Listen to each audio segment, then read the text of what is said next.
UGC net എക്സാമിന് വെറും 2 ആഴ്ചയുള്ള സമയത്ത് എന്താണ് ചെയ്യേണ്ടത്, എവിടെയാണ് പഠിക്കേണ്ടത്? ഇത് പലരും ചോദിക്കാറുണ്ട്.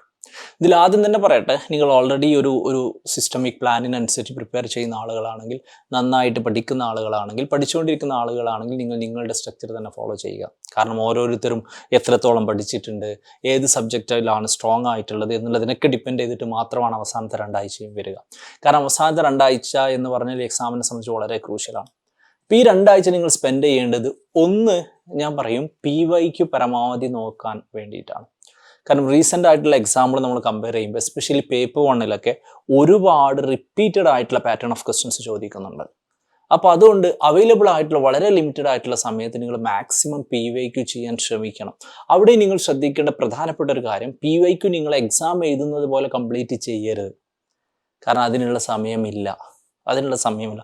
PYQ ഞാൻ എപ്പോഴും പറയാറുണ്ട്, കുറേയൊക്കെ ചെയ്ത് കഴിഞ്ഞാൽ അവസാന സമയങ്ങളിൽ നിങ്ങൾ PYQ വായിച്ചു പോവുകയാണ് വേണ്ടത്.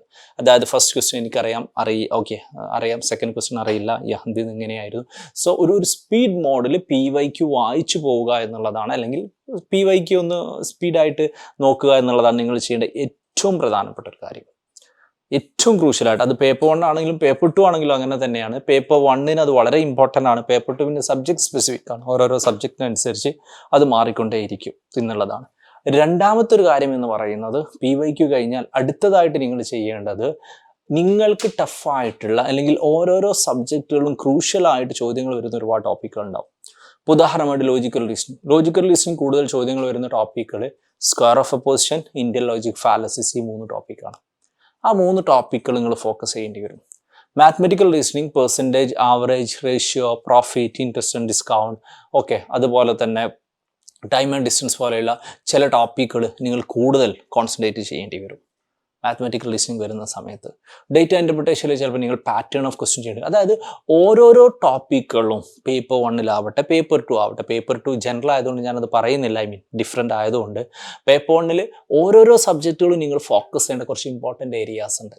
ആ ഇമ്പോർട്ടൻ്റ് ഏരിയാസ് ഏതൊക്കെയാണ്, എങ്ങനെയാണ് അത് പഠിക്കേണ്ടത് എന്നുള്ളത് നിങ്ങൾ ഉറപ്പുവരുത്തുക എന്നുള്ളത് അതിൽ വളരെ ഇമ്പോർട്ടൻ്റ് ആയിട്ടുള്ള ഒരു കാര്യമാണ്. അപ്പം അത് നല്ല രീതിയിൽ നിങ്ങൾ പഠിക്കുന്നുണ്ട് എന്നുള്ളതും നിങ്ങൾ ഉറപ്പുവരുത്തുക എന്നുള്ളതാണ്. അപ്പം ഈ 2 കാര്യങ്ങൾ നിങ്ങൾ ചെയ്താൽ മതി. നമുക്ക് വളരെ ലിമിറ്റഡ് സമയമുള്ളൂ. പരമാവധി PYQ ചെയ്യുക. 2 സബ്ജക്റ്റുകളും പേപ്പറിലും ഇമ്പോർട്ടൻ്റ് ആയിട്ടുള്ള ടോപ്പിക്കുകൾ ഏതൊക്കെയാണെന്ന് ഉറപ്പുവരുത്തുക. കൂടുതൽ ഇതിനെക്കുറിച്ച് വിവരങ്ങൾ കിട്ടാൻ നിങ്ങൾ യൂട്യൂബ് ചാനൽ സബ്സ്ക്രൈബ് ചെയ്യുക. കൂടുതൽ കാര്യങ്ങൾ നമ്മൾ വരും വീഡിയോകളിൽ ഡിസ്കസ് ചെയ്യുന്നതായിരിക്കും.